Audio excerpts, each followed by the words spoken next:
अजय प्रहार चैनल में आपका स्वागत है।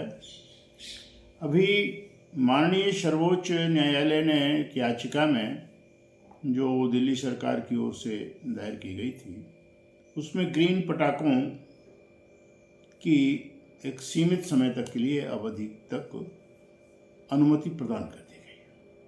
लेकिन दुर्भाग्य है इस देश का कि माननीय सर्वोच्च न्यायालय ने अगर कुछ जन भावनाओं को देखते हुए और छूट दे दी तो उस पर भी राजनीति।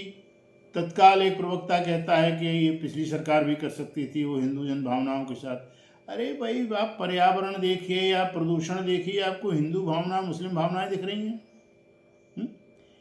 जो ग्रीन पटाखे हैं पूरे सुरक्षित तो नहीं हैं।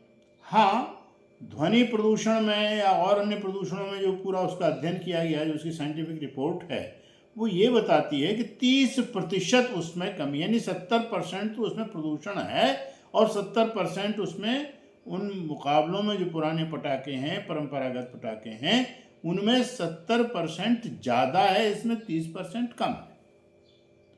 तो भैया, मानव जीवन और उससे जुड़ा हुआ पर्यावरण और ध्वनि प्रदूषण से जो अवसाद बढ़ रहा है, जिस पर कोई सब आंख मूंदे हुए हैं।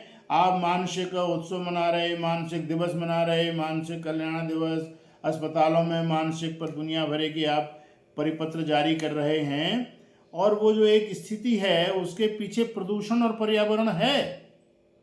आर्थिक चिंताएं भी हैं, आर्थिक व्यवस्थाएं जो ध्वस्त होती चली जा रही हैं।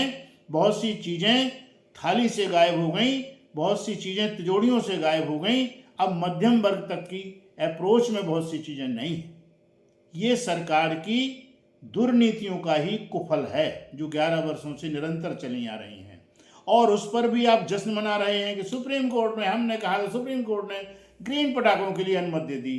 दुर्भाग्यपूर्ण स्थिति है चिंतन की, दुर्भाग्यपूर्ण स्थिति है भारतीय राजनीति के नेतृत्व करने वाले लोगों की।